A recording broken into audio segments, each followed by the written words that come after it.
Hello and welcome to Rolling Out Health IQ. I am your host, Portia Monique. And today we have the pleasure of speaking with business consultant, entrepreneur, and author of Just Keep Living Conversations with Granny, Miss Lisa Bennett. Welcome to the show, Lisa. Thank you, Portia. Thank you for the invitation. Absolutely. It's such a pleasure to be speaking with you today. And I want to dive right into the book. We were talking behind the scenes, and you were telling me that you had a completely different life before you became an author. But I do want to dive right into the book, and we can get into your previous life a little later. But tell us about the book. Tell us what we can expect, and tell us what's one of the most important lessons that your granny has taught you. So I can tell you the most important lesson she taught me was she used to say, Lisa, you know why you're stressed? And I said, no, Granny. She said, you're stressed because you're always trying to do God's job. Mm. You let God do God's job. You just sit to the side and be a spectator. That's the most important thing, I think. I think that any ancestor can tell us. And the title of the book, Just Keep Living, is pretty much based on that premise. What happens is over time, if you just sit back and let God do the heavy lifting, let God have his way, don't fight. The Bible says, and wherever you shall find yourself, be content. You just let things roll out, manifest the way they're supposed to be. You'll be fine if you just trust that God's got your back. He did not waste his time creating you just to fail. And if Right. you would stop trying to get in his way and do Mm. his job and make decisions for him and wait for him to let things roll out naturally, you're going to be okay. Mm-hmm. Mm-hmm. But we're so busy when we're younger trying to find the answer, trying to fix it, trying to find the right way, trying to dissect it, trying to understand it. And so what I've learned living with my grandmother and my great grandmother, six generations, we've always had been blessed with six generations. And now I have a granddaughter. So she would have been the eighth generation, right? Mm-hmm. We've just always been blessed to watch that work itself out and to get anecdotal insight from them. And they'll go, hey, watch and see what God do. Just sit back. Yeah. You don't even know why he's moving things around the way he's Mm. moving them around, but he's got your best interest at heart. Oh, just wait it out and you'll see. That absolutely. I was raised by my maternal grandfather. Of course, my mom, she raised me as well, but my maternal grandfather was in my life. And that's one of the things that he continuously said to us: just keep living, just keep living, just keep living. So that message definitely rings true about your granny. And I want to talk about how you came up with that name, right? Can you expound upon just keep living and what it meant for you and your granny in terms of how she delivered that message to you? So it was actually a really intentional conversation one day. When I was younger, so my grandmother was never one for going to the movies or going out or hanging out. My grandmother went to work, so we always laugh in our family because when the movie The Help came out, when I was younger, I remember her wearing that little uniform. And we used to run to the bus stop and get her because she didn't have a car and walk home with her. And Mm-hmm. so she was always the help. She only had a third grade education. Um, and so we would play with my kids and say, you don't have to watch the movie, just ask Granny what it is you want to know. And so she just lived through a lot of stuff, right? Jim Yeah. Crowism, she was born in 1924. And Mm-hmm. so I would ask her, why you never go to the movies? Why you never do this? Why you never do that? And she would say, well, Lisa, God brought us forth for a couple of reasons. And one of us is to serve and to praise. And the Bible said you praise God all day and all night. And going to the movies just put money in somebody's pocket. They ain't got nothing to do with praising God. So I don't waste my time with that because, again, the Bible says, whatever is loosed on the earth shall also be loosed in heaven. He said, I Mm-hmm. want them to be having a good time in heaven on my part. I ain't got time to be giving somebody money that ain't going to get me no closer to the kingdom. I'm just going to praise him. So she went to church and she went to work and Mm-hmm. then she imparted on in us. But other than that, she was not going to be bothered. And Right. so occasionally I would say to her, I just don't understand why you make this decision or why you make that decision. And so the title came because I was reflecting on a conversation when I asked her that one time. He said, you're 5 and I'm 50. I could tell you the answer, but the reality is you haven't lived enough life and have enough references for you to even understand how I arrived at what I decided. If you just keep living, you're gonna figure this all out all by yourself. Mm. She told you that at 5. She's you know, Wow.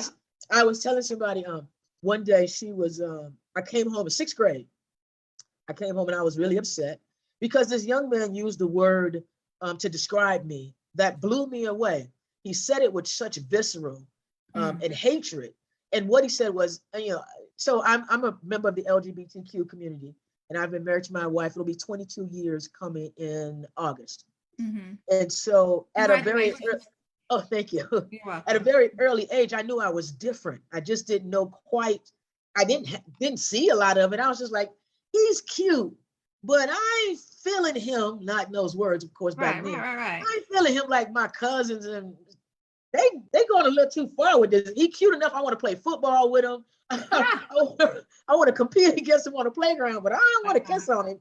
So, and I knew that there was something different. And so this young man, we were in sixth grade. We were in the cafeteria. We were getting lunch, and I used to walk a certain young lady home all the time because I did. I was kind of taken with her, and he said, "You're a lesbian," and I didn't know what it meant.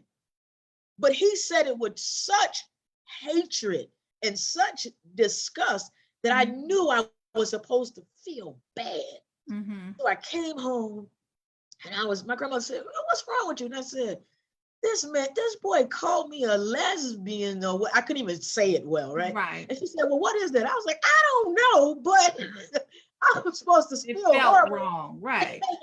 Right? And she said, "Woo, you must be really important." And I said, "What?"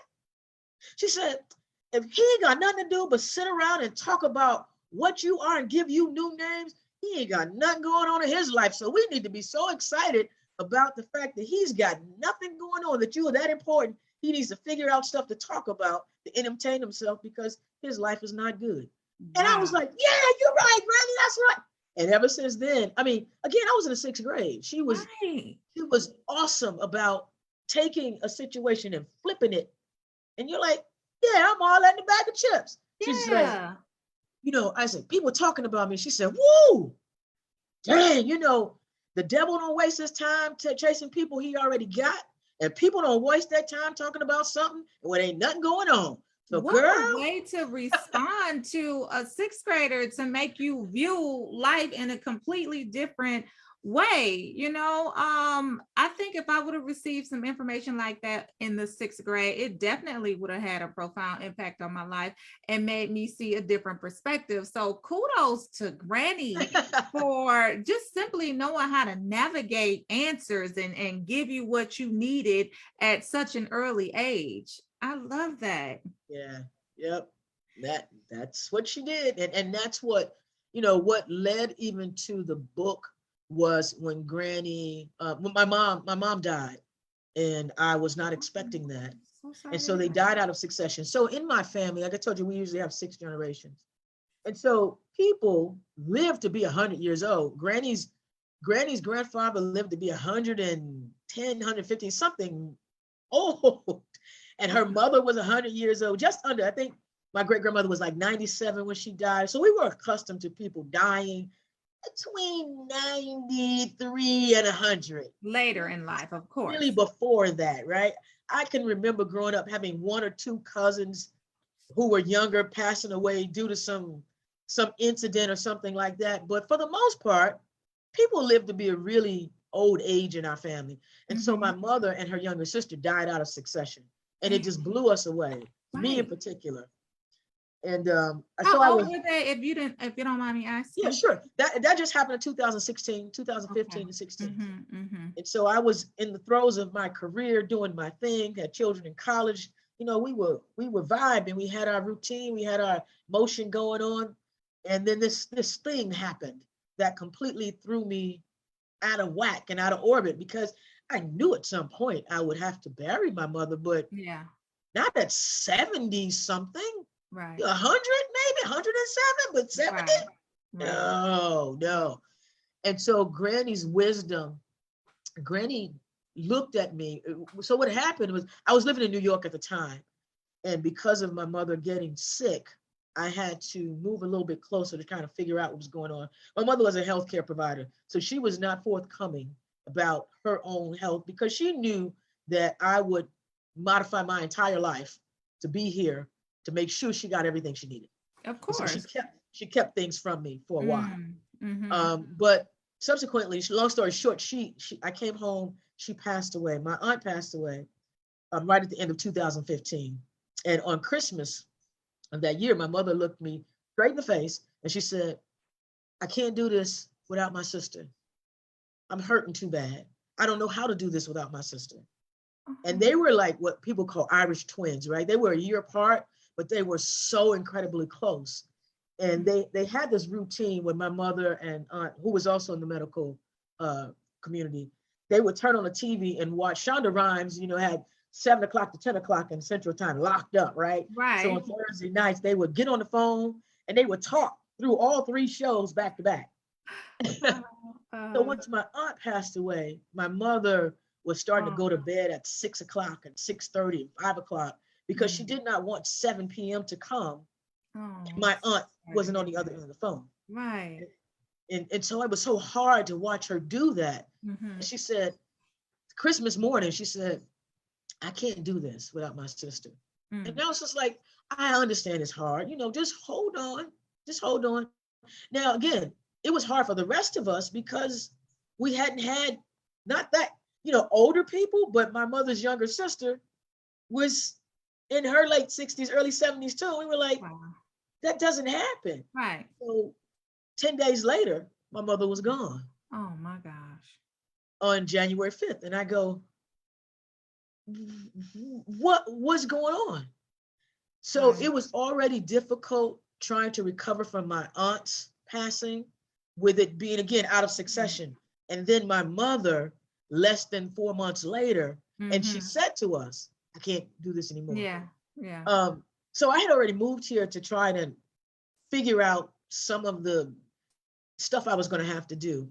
Right. But my mother was living with Granny, and I and look, this is how God works. The house next door became available, and so I ended up buying the house next door Girl, before look my at God. Look at God. right before my aunt and my mother passed on, and Wow. it's a neighborhood that my grandmother has lived in since 1962, Mm-hmm. Mm-hmm. and so everybody moved here in 1962 together, all of the neighbors.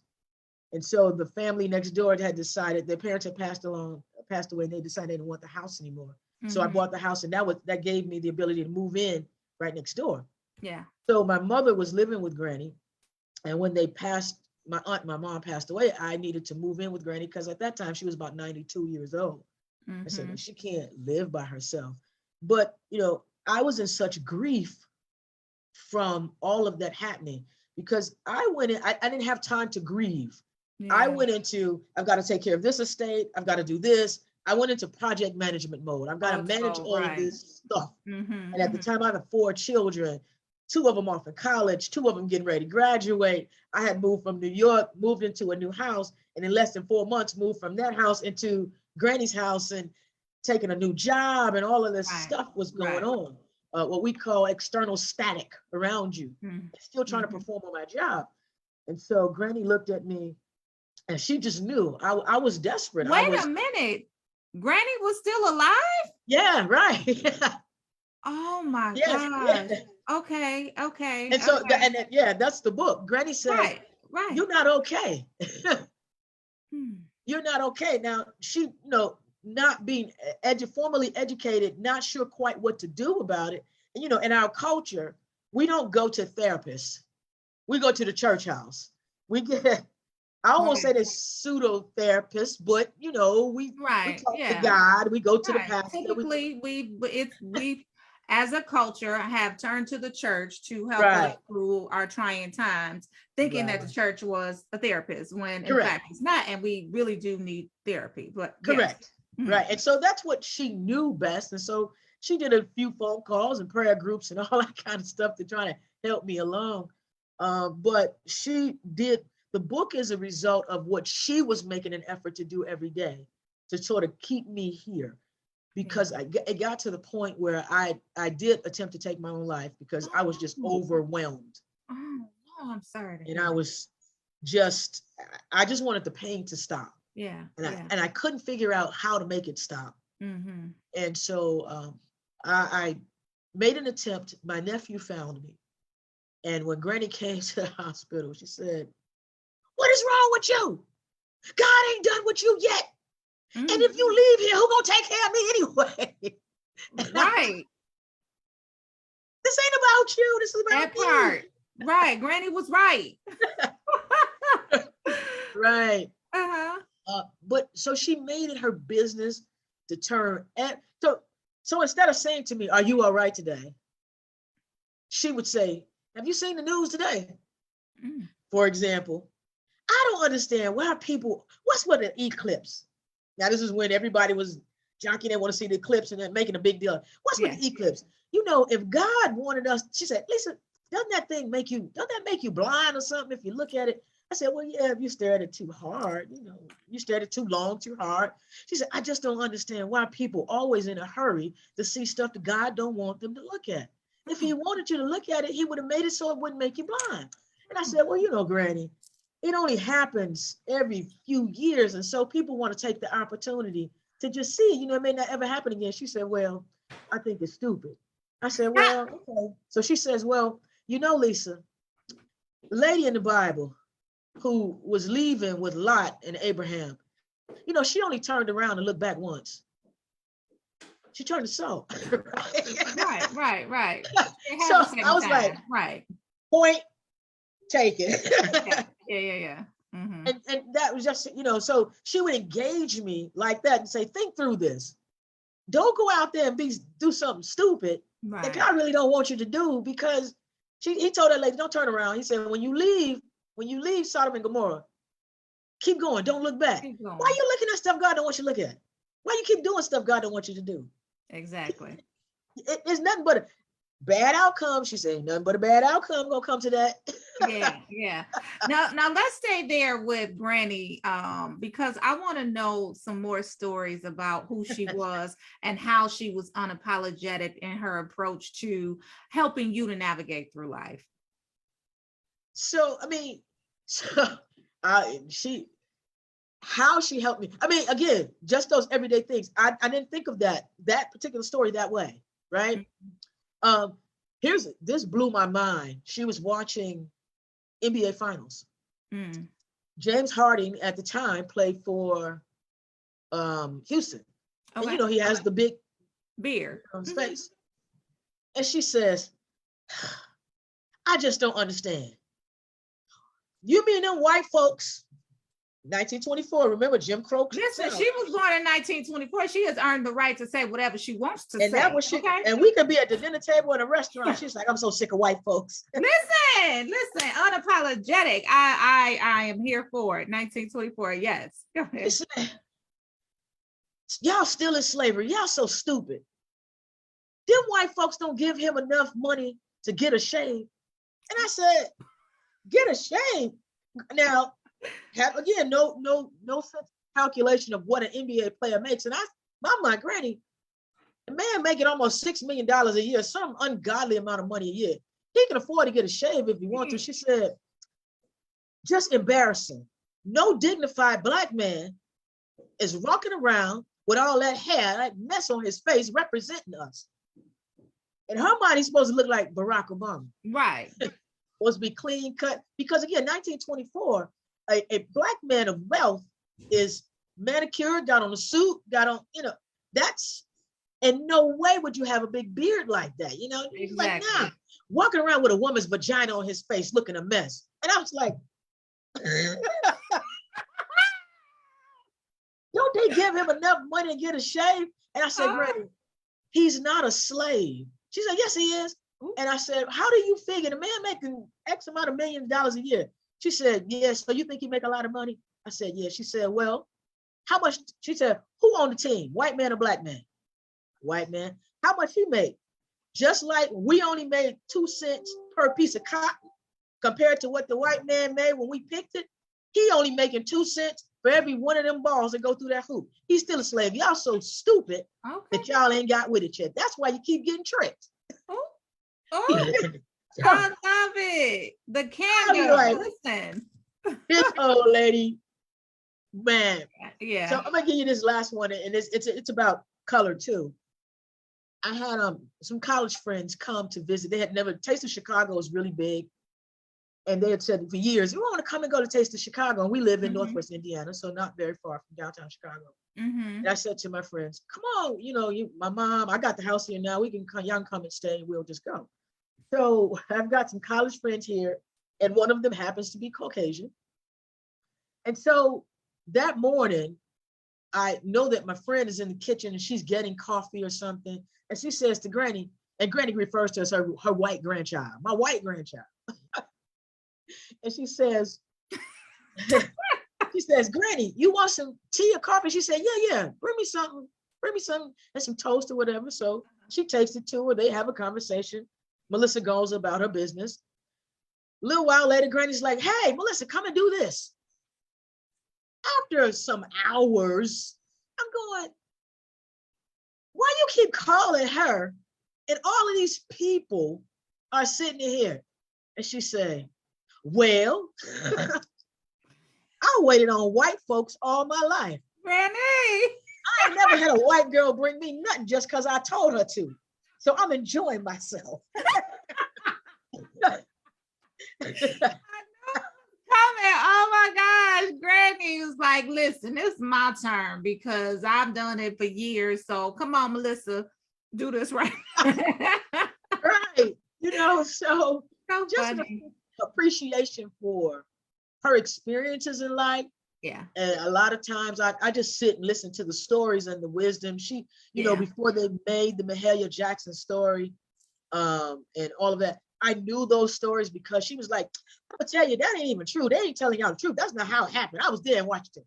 I'm gonna tell you." Mahalia told Martin, "Stop reading that paper." Long years before that ever became a movie.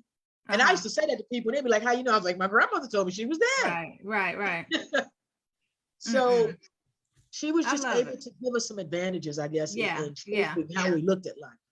What a treasure. What an extreme treasure to have and to live with and gain wisdom from and be able to tell her stories through your book. So congratulations on that. Thank you so Thank much for you. giving back to us because we deserve it as well. Where is Granny today? So Granny passed in 2019. Oh, Yeah. how old Yes, was she when she passed? 96. Damn, that's a Yes. blessing in and of itself. And yes, 96. What a And golden so age. that's where the book came from, because what happened was Granny was, when she was telling me all this stuff between 2016 and 2019, that was my daily interaction, right? So I'm traveling, right? And I'm in a meeting with a client up in Michigan. And we have this routine. She only calls me. I call her in the morning before I meet with clients because I'm staying in a hotel, and I'll call her around lunch hour, and I'll call her in the evening before I go to bed and Mhm. say, "This is my travel schedule. I'll, check with you." So I'm in a meeting and my phone blowing up. And I said to the client, "I gotta go. This is my grandmother. My grandmother will not call me in the middle of the workday because she knows that I'm in meetings. So it's an Right. emergency." So I'm panicking. I'm like, "I gotta go." I pick up the phone and said, "What's wrong?" He said, "Oh Lord, oh Lord, Lisa, oh God, you seen the news? He gone, he gone, he gone, Lord Jesus." And I was like, "What's wrong?" And I'm thinking, my brother, like, something's wrong. But Right, right, right, she says the news, and I'm like, my brother wouldn't be on the news, but what are we talking about? And I was right. like, "What is wrong? Calm down. I need you to tell me." He said, "What are we gonna do? What are we gonna do? He gone." I said, "He on the news." She said, "The purple guy." The purple guy. I don't even know who that could be. Right. That's what I'm thinking. And I go, "The purple guy on the news, Barney." I mean, I don't know where to start with this. And Right. so I'm going, "Barney?" She's like, "No, no, the short one. To play the guitar. He's short like you. You know the little purple guy. He wear the heels, the short one." Prince. Girl. I said, "Prince?" That She had said, that look, that took a toll on everybody. So I understand, Granny, because I was at work crying. I was literally at work crying when he died. So I understand. and I said, "Prince?" And she said, "Yeah, I said, he's not a relative. This is not an emergency. What are you doing? He said, but Lisa, ain't gonna be no more purple rain. What we gonna do? And she hung up the phone. I'm like, how does she even know who Prince is? That he wears heels. Purple Rain came out in '84. What are we doing? What are we talking about? How old are you?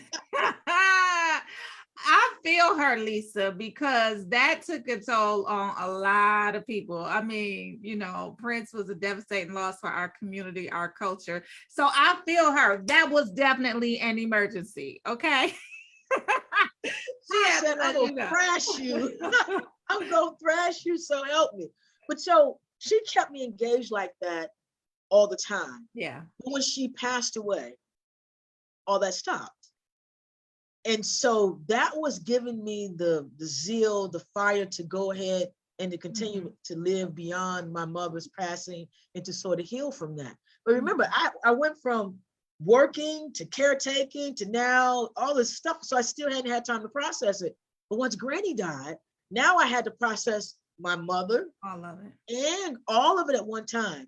So I found myself in therapy. I needed drugs to sleep. I needed drugs to turn my brain off. I was in a restaurant and I just fell on the table. And I remember my wife rushing me home and she said, we're gonna go to the hospital. And I was like, I can't see. She said, what do you mean you can't see? And they were in the emergency room and I felt people tugging on me and they were saying, well, this is stopping and her heart is slowing down. And I'm thinking in my head, who are they talking about? Right. Now, I could see my wife visually sitting in the corner crying, but my mind was going, why is she crying like that? What's going on? My body was shutting down. I was checking out. I was so deeply depressed. So once they kind of brought me back, brought me back, and I was hospitalized for about 14 days so I could get myself back together. Then I started the therapy. My psychiatrist or therapist was saying, you know, the only thing that you really smile about is when you talk about your mother and your grandmother. And she said, you know, your grief is so deep because the love was so deep. And she said, so just start writing, you know, journal. She wanted me to journal. And I started journaling about the conversations and all of that kind of stuff. And really, before Granny passed away, I would put things on Facebook every now and then that she would say that would make me laugh. And every time I would put something out there, people would be cracking up. And they had gotten to the point where, like, when R. Kelly scandal came out, somebody called me and said, is your grandmother around? They called me through Facebook and said, is your grandmother around? I said, yeah, what? He said, what she think about R. Kelly? What she think about R. Kelly? And I said, well, you might not want to ask her that, because boy. Right. So he gave her opinion and I posted it. Everybody was like, Lord have mercy. This old lady something else. But her first response was, I think we should just introduce him to Lorena Bobbitt. Yeah. And I was like, that's original. Is I can see that happening, and he could still just be living that life sentence that he got. I agree. And I was just like, again, messed me up because I'm going, she knows who Lorena Bobbitt is. She knows who Lorena, right. And for those that don't know who Lorena Bobbitt is, look it up, Google it, but she definitely cut off a member of the member, right? She cut off a member.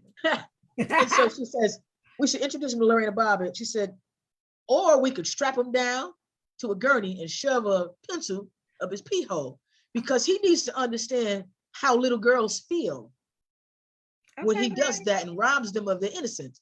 And I was just like, you kind of rough, old lady.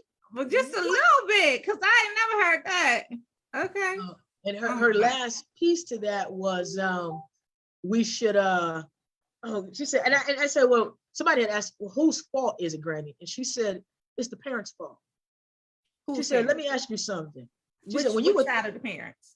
The girl's parents. The little girl's parents, but also R. Kelly's parents too, right? Well, she only thought the girl's parents. Okay. She didn't really weigh in on R. Kelly's parents. She said, when you were 13 and the street light came on, where were you? In the house. In the house. She said, where every other little 13-year-old girl ought to be. No mama should have a question mark about where her 13-year-old child is when street light come on. The fact that she don't know and she dropped her off, or she let her be in the company of men. She said, I was in the fields in 1920 something and they was raping little girls. Ain't nothing changed about a man's behavior, but women ought to know better. You don't leave a little girl in the company of grown men and think she gonna be okay. It ain't happened when I was a child. It didn't happen before I was a child, and it ain't gonna happen as long as there are men walking this earth. So why are you being stupid? Mm. And I was like, Mm. okay, well, we done with that. But so I started to recall after Granny passed, and I started rewriting some of the stuff. And some of it, like I said, I had been journaling the whole time. Yeah. And I started recalling some of the stories. It made me smile again and laugh again, because her way of just delivering the message, and sometimes a very serious message. That stuff about R. Kelly and those young girls, all of the topics that even I've mentioned today were very serious, serious things. And she could just rap it in a way full of wisdom, and some of it full of comedy. And you go, oh, well, I never quite looked at it like that. And what some would say is common sense too, right? It's the whole common sense, because some of that makes a whole lot of sense to me. Now, listen, we are running out of time, Lisa, but I do want to let people know where they can get this fascinating book. I know, like you said, it's full of comedy, it's full of wisdom. Where can we get this book, and is it on sale today? It is on sale. So the book is available at all of the major retail outlets, including Barnes and Nobles,